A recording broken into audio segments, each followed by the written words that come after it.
Hello, everyone. Welcome to Viveport product roadmap session. We're going to go ahead and get started. My name is Adhar Walia. I'm the Director of Products here at Viveport. And for the next 20 to 30 minutes, I'm going to walk you through our product vision and product roadmap.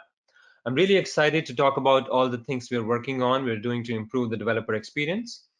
And our hope is that by end of this session, you are as excited as we are about where we are taking Viveport, and you will consider working with us or strengthening your relationship with us as customers and as partners.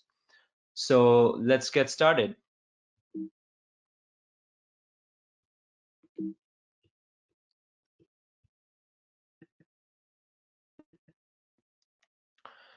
So here's the agenda for today. I'm going to be starting with product vision and telling you a little bit about where we see Viveport heading. We'll take a quick look at 2019 and see what are the features that we launched and what's available to developers today. We'll briefly touch upon your voices and feedback that we've received from our developers, and we've used it as a guide to create our 2020 roadmap. And then the exciting part, going through all the features and awesome stuff that we have in store for this year. In the end, I'll be answering some questions that I believe you can submit anytime online during this webinar. There should be a chat box on your screen, so feel free to submit your questions as we go along, and I will take those questions towards the end. All right, so Viveport, if you attended one or any of the previous webinars, you probably know. So Viveport is our store, and Infinity our subscription service. Viveport is along with Infinity, we're trying to build the largest Infinity subscription service for VR content, whether it's games, apps, or videos.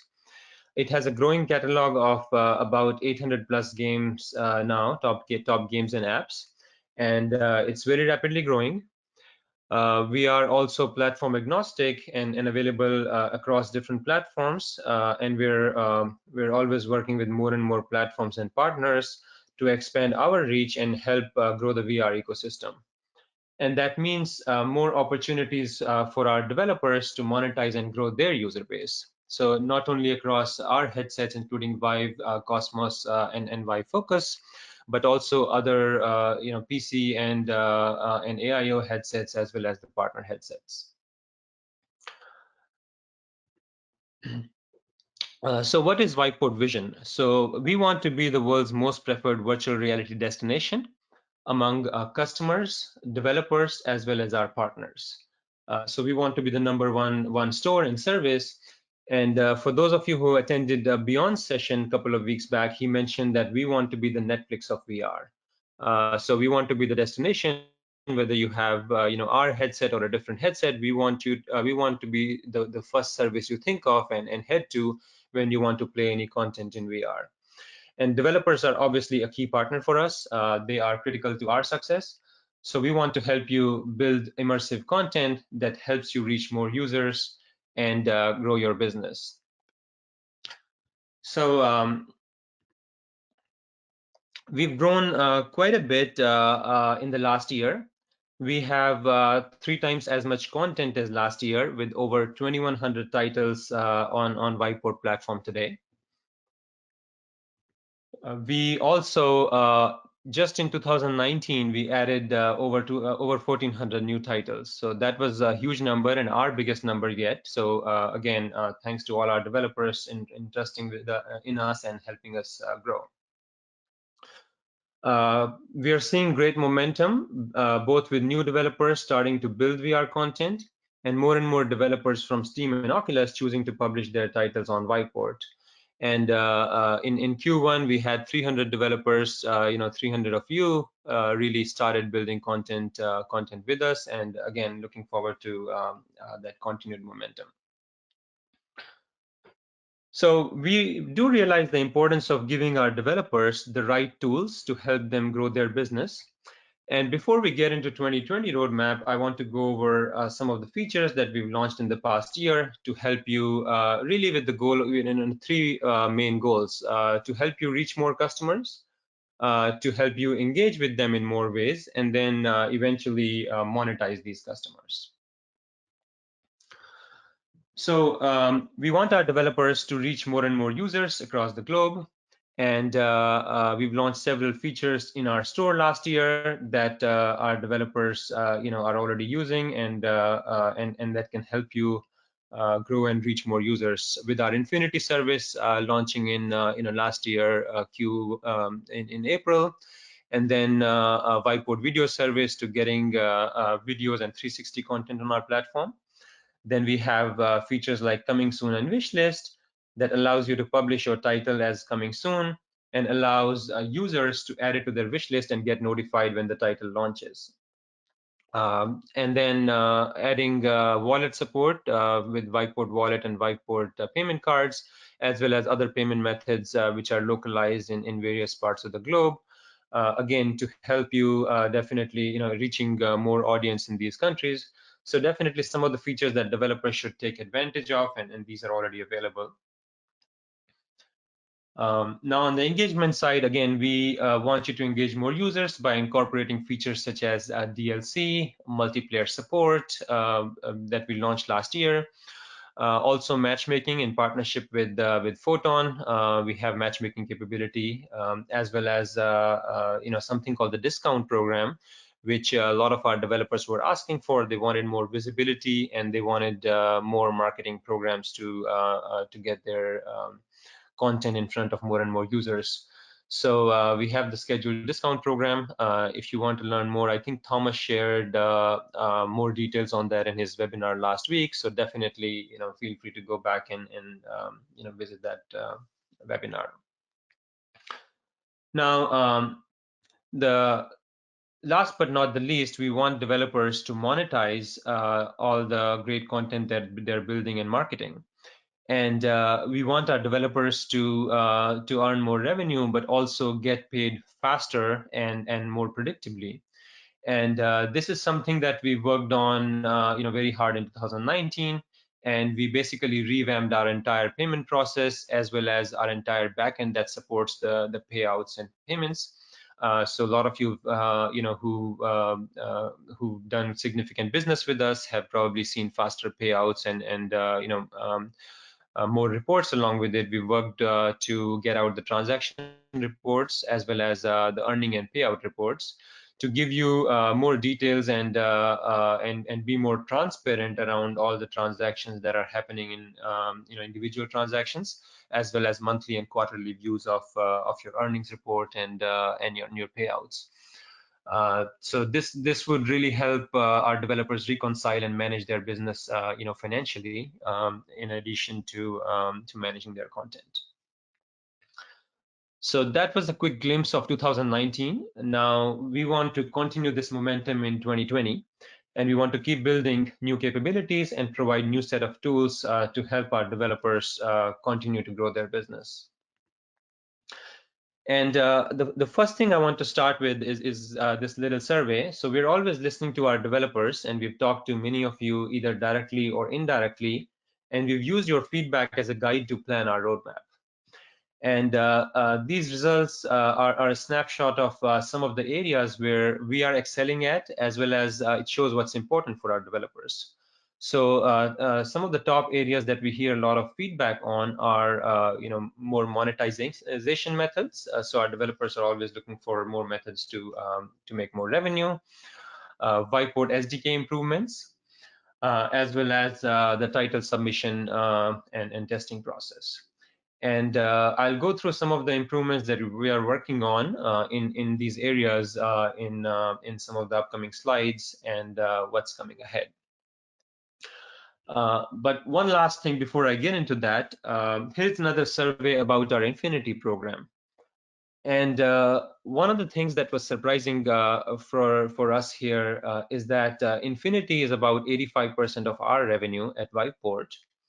And while a lot of developers have opted in and see great benefit, there's about 50% who are still not on Infinity. In fact, 18% of you have never heard about Infinity program. So if you haven't signed up, I would definitely encourage you to sign up for Infinity. It's a great way for developers to monetize and reach additional users, especially the users who might not otherwise buy titles. And we are giving 80% revenue share back to developers until end of 2020 for any subscription revenue that they make. So most of it is coming back back to developers. Here are some of the benefits that our developers have seen from the Infinity program. So Infinity users not only select 2 times more content, but also do more downloads. Subscription allows users to try out these titles, and once they like the title, some users do go ahead and purchase it. We pay our developers for subscription titles every time that title is played. So on an average, developers get more revenue from the subscription titles. And we're going to continue investing in and expanding our Infinity program on our devices as well as other devices. So you'll see more details, coming in near future. But again, to give developers, like all of this, give developers a good opportunity to monetize. All right. So now, getting into 2020 roadmap, all the great things that we are planning. So starting with first and foremost, looking into 2020, we want to make it easier for developers to find the information that can help you develop and publish and monetize better. And to support that initiative, we've just launched our new developer experience portal. Whether you are a first-time developer or an existing developer looking for more resources, this is the central place for all developer resources related to Viveport. Once you're here, you'll be able to quickly get to the information you're looking for through the links on the top. Whether it's trying to access the resources or latest news or leverage features like our community, all of this can be accessed either links at the top or going down to the resources section. We plan to add more and more resources here over time to help you get all the information that you need to get started and continue to build great content. Now, continuing that section, we want to also help our developers be able to integrate quickly and effectively. And we've gotten some feedback that some of our SDK documentation is hard to navigate, and our SDKs are geared more towards experienced developers. So we realized the need to simplify and make it easier for developers who are just starting out. So we've launched a new SDK section, also a part of our developer experience portal, as well as it has a new look and feel, and that will help improve some of the navigation around the SDKs. And we'll continue to improve the documentation to make it more friendly and easy for our junior developers or somebody who's just starting out and doesn't have a lot of experience with Viveport publishing. We want to rewrite some of the SDK documents, the parts that are confusing, make it more simpler and easier to follow. We want to provide sample code and projects to show how SDKs can be fully integrated into a project. And then, adding sample Android manifest pre-built scripts for some of the more complicated features such as RDRM. So this is an ongoing effort that we'll be doing through the course of the year, and you'll see these updates rolling out to our various SDKs and SDK section. Now, continuing on the SDK side, we realize that social is a big part of VR. Social is one of the key priorities for us this year, and I know a lot of developers have been asking about social features. So we've heard, and this is definitely something that we're planning to work on this year. We want to provide developers tools to integrate more social and community-driven features so that they can make more compelling experiences, especially for younger users, and help our developers engage these users better. So our initial rollout of social SDK this year, it'll allow developers to authenticate Viveport users, which means you'll be able to use Viveport accounts and Viveport social features to authenticate our user and then get their information, and then use that within your social features to engage more users in your content.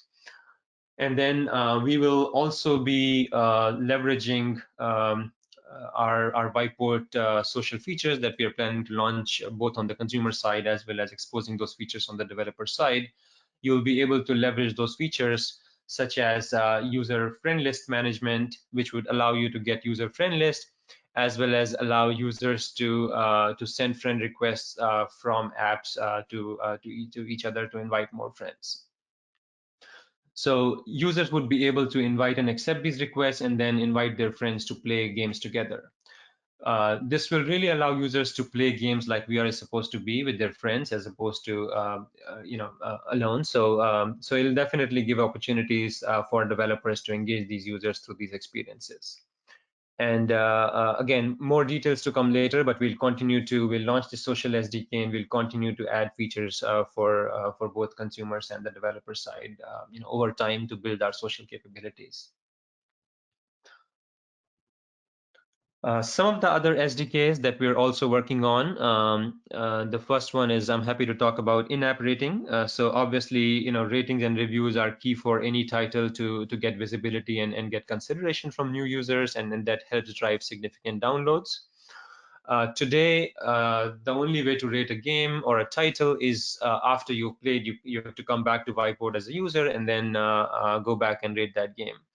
We want to make it easier for users to provide rating.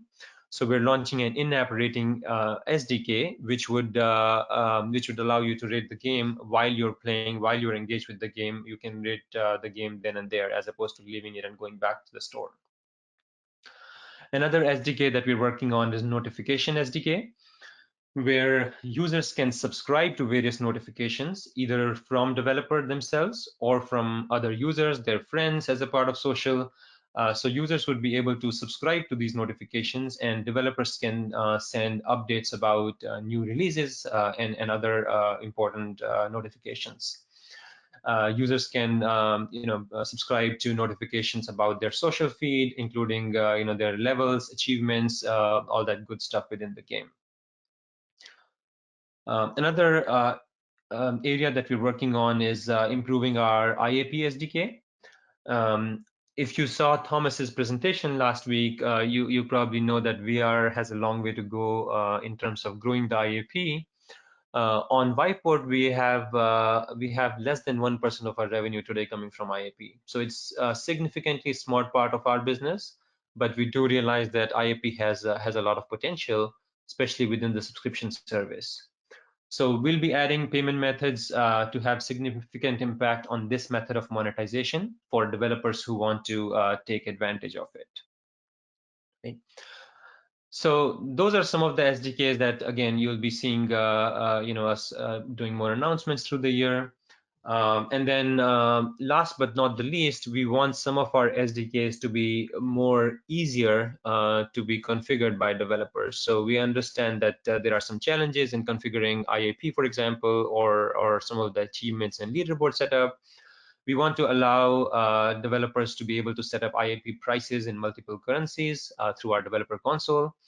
We also want to allow you to set up leaderboards and stats using a server-side API, so you don't have to go through setting up each item on developer console. That can be cumbersome.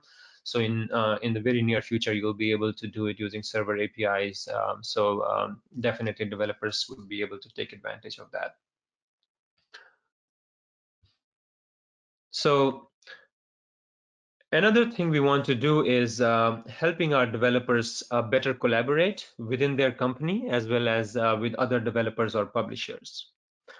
So previously, when you published a title, there was only one field for the developer name and developer email that would be displayed on the game or title display page.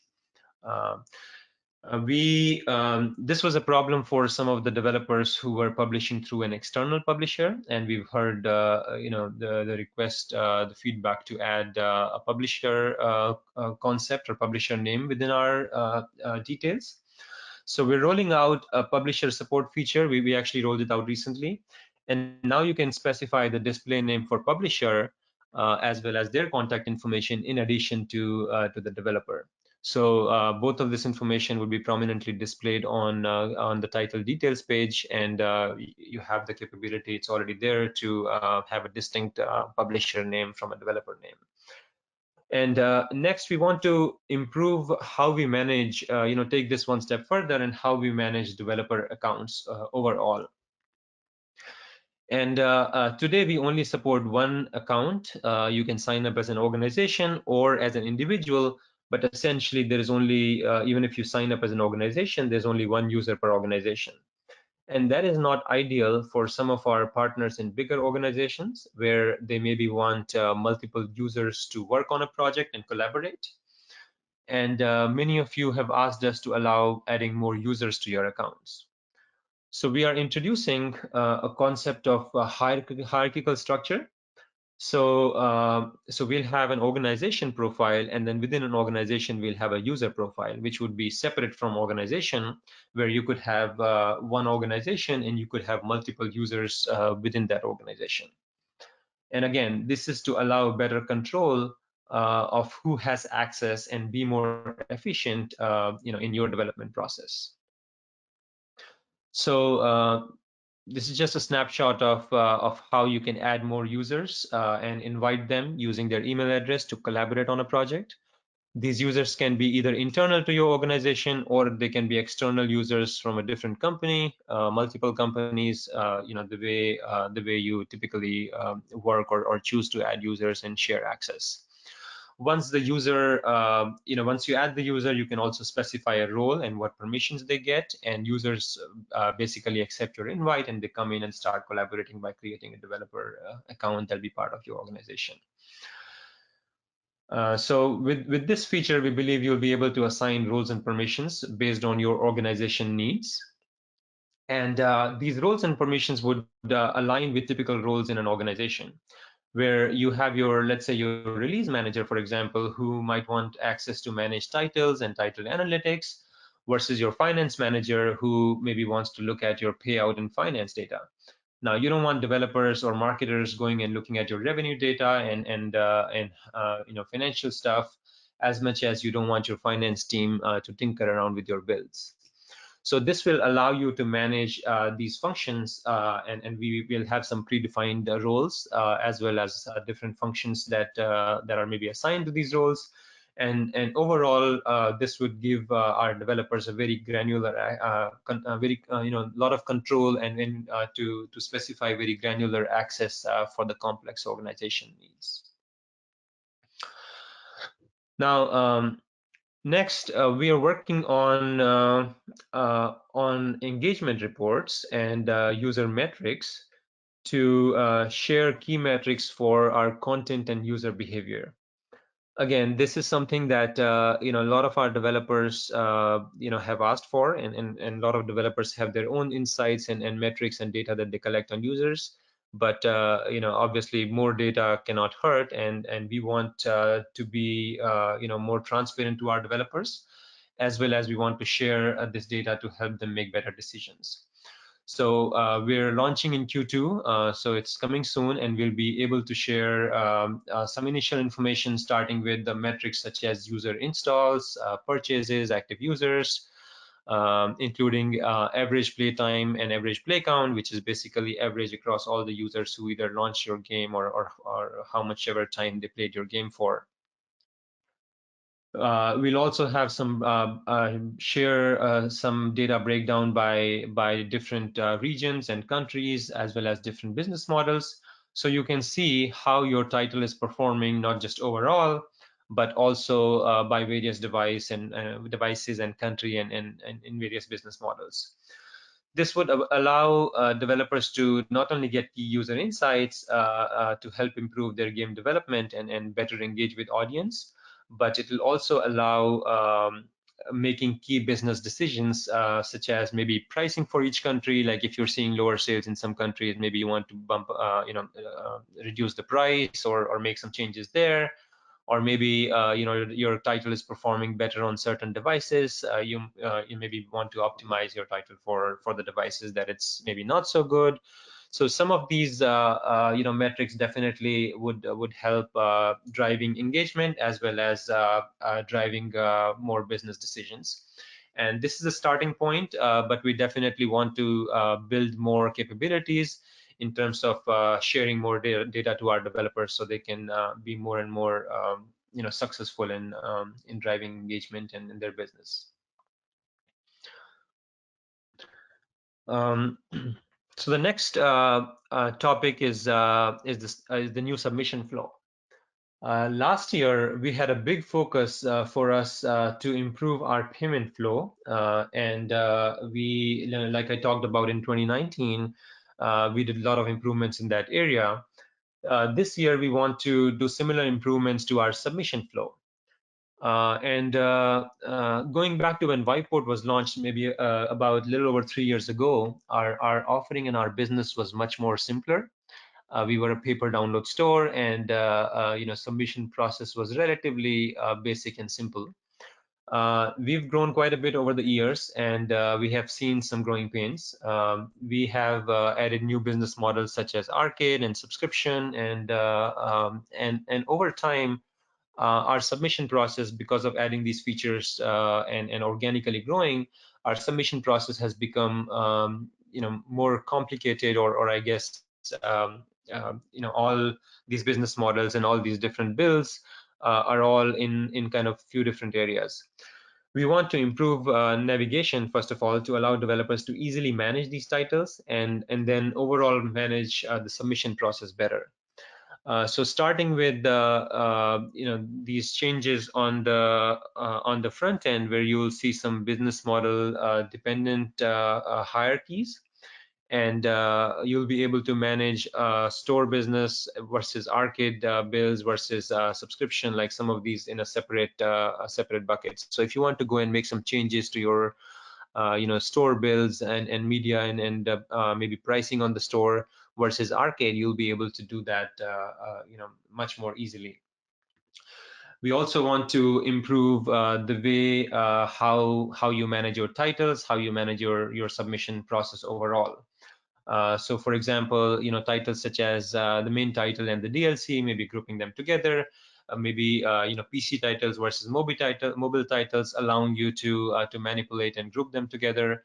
So those are some of the enhancements that we'll be adding, and the new flow would also make it easy to manage these bills and submit submission status, as well as take some smart actions based on whether the bills are in testing or production or various stages.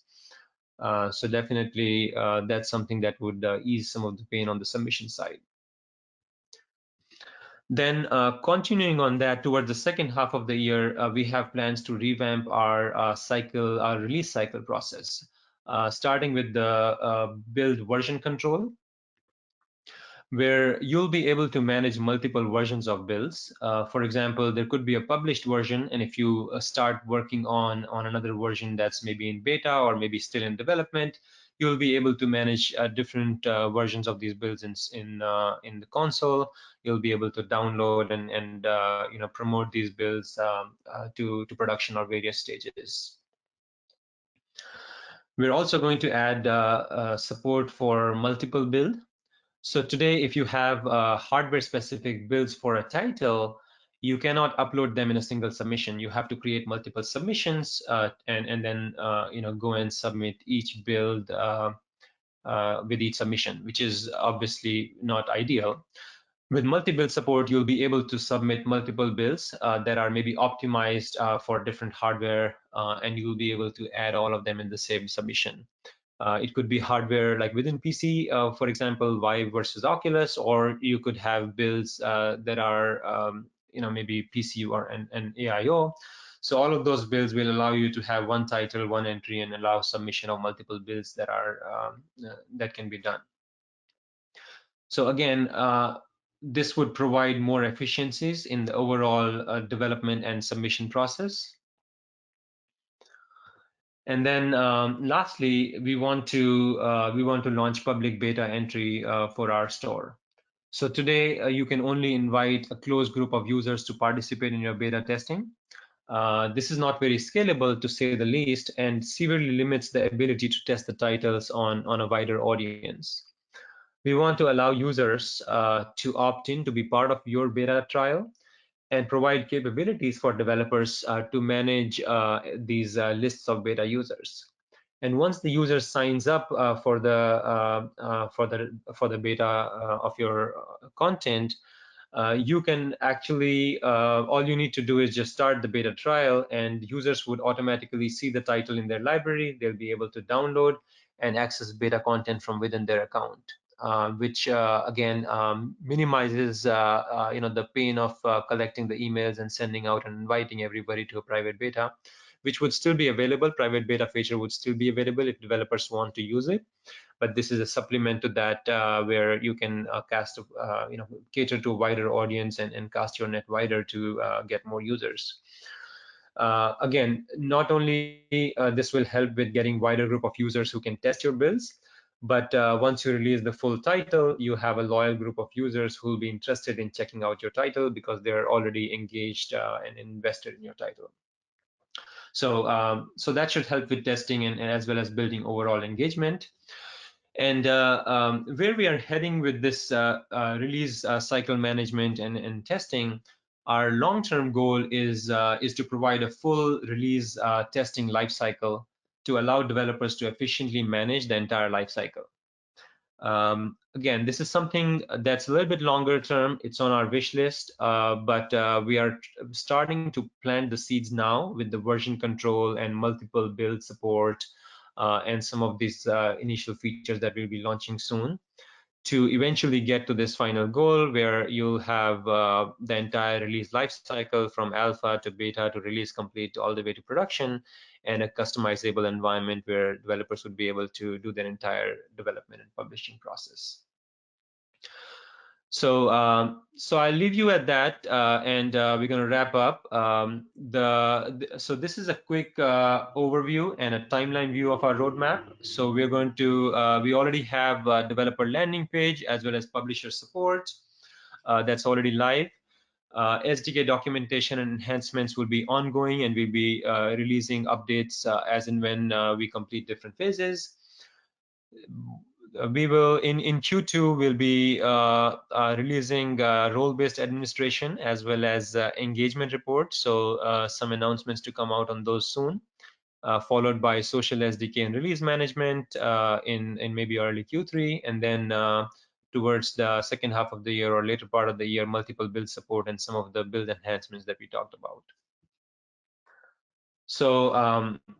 So with that, I think we'll go over to questions. So again, for more information, you can visit some of these links: developer.viveport.com to get started with Viveport for distribution, developer.vive.com to get started with Vive and hardware SDKs, as well as our Vive YouTube channel, where I believe this webinar would be posted in the next day or so. So if you want to go and check out that page, it'll have this webinar as well as some of the previous webinars available. So let's jump into questions. I believe, again, there should be a chat window in your on your screen to submit questions. I do see a few questions popping up here, but if you haven't submitted your questions, feel free to do so, and I'll be taking them and try to answer some of these here.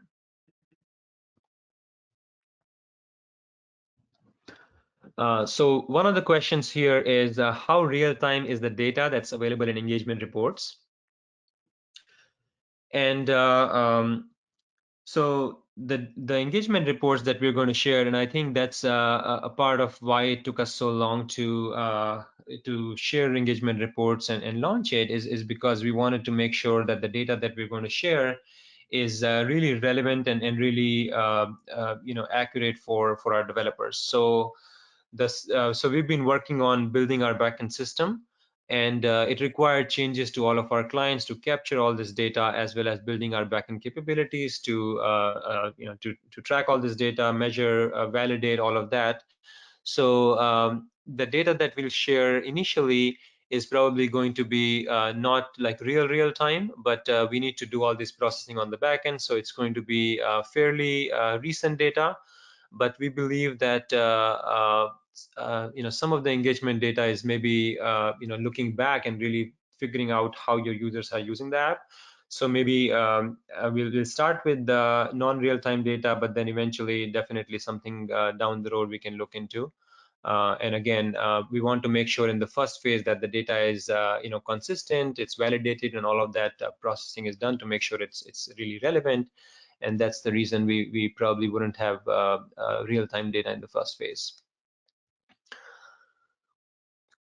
Another question here, what new specific payment methods will be available for IAP? Does it include payment methods popular in China? So that's a great question. So right now, our IAP is it supports wallet as one of the key payment methods. And one of the challenges is that users have to leave when they want to purchase IAP, they have to leave the title, they have to go back and add money to the wallet if they don't, if the wallet doesn't have the money. That causes a lot of friction to IAP purchase. And moving forward, we'll definitely be adding credit cards. Credit card is still the most popular way for our users to purchase content in US as well as other countries. So credit card would definitely will be there, along with the other payment methods that are maybe more local to different countries. PayPal, for example, or other payment methods that are local. Specific to China, we have WeChat and Alipay payment methods that are currently supported in store. So once we start adding, after credit card, we'll be looking at these different payment methods, and probably add in the order of the magnitude of how much revenue we see in each currency or each payment method. So hopefully that answers the question. Next question is any specific date for release of the social SDK? So we are actually in the very, very, very late stages of working on our social SDK and testing and validating everything. We want to make sure that when we release our social SDK, we release it both for our consumers as well as for our developers. And I think social is a very, like I said, it's a key priority for us, but it's also a key component of a lot of different features that are probably dependent on social. At the same time, it also requires update to our notification SDK, which I mentioned briefly. So we want to make sure when we launch social SDK, we have a way to communicate to our users, send notifications. We have a way to define social IDs, a way to respect users' privacy settings. So a lot of those changes need to be done both on the consumer clients as well as on our backend and developer SDK. So unfortunately, I don't have any specific release date yet, but all these pieces need to be coordinated, and we are looking at probably sometime in Q3 for the social SDK launch. So definitely watch out for more specific date as we get closer, but that's what I can share right now. So let's see, what's the next question? What is the new feature that developers ask for the most from feedback you've received? So I think I showed some of the survey results in the beginning, talking about some of the feedback. So definitely, if I were to pick, I think it's hard to pick one feature because maybe I'll pick two or three. Depending on the size of developers. So some of our big developers and developers who have more users, they've asked for developer rules and permissions and organization management. So that's something that is a big feature, and we are definitely launching that. I think engagement report is overall probably, if I were to pick one, I would say engagement report. That's something that a lot of developers would want to see, and they've asked us for data on their customers. So that is one of the big areas where a lot of developers have asked for, and I think would be useful for all developers, big and small. Maybe SDK improvements is another area, and new SDKs, especially the social SDK, is another feature. So I would say those are maybe the top three that our developers have asked for. So another question here, will IAP still require prepaid wallet? Not sure if there's an easy way around it. Definitely, as I mentioned earlier, we want to make it easier for users and easier for developers to monetize. So we will be adding credit cards and other payment methods. So yes, more payment methods coming up in future.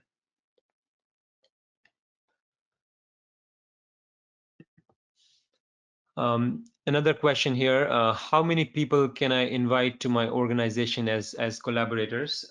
Is there a limit? Um, I believe there could be a hard limit. I'm not 100% sure on that, but we would allow enough users that would be sufficient for any average organization to have enough users to collaborate. So I don't think that should be a concern, but we might just put a hard limit just to prevent abuse or for other reasons. But definitely, it should be enough for internal as well as external collaborators to be added. All right, so I think we're going to wrap it up now. So definitely, I think this was a great session, and if you haven't, if there are still other questions that you haven't asked or I wasn't able to answer, I definitely encourage you to go to the forums or reach out to us through other channels. Once again, the recording of this webinar will be available on HTC Vive YouTube channel, and that should be posted by tomorrow morning. With that, thanks again for joining. It was a pleasure sharing the roadmap with you. Thank you.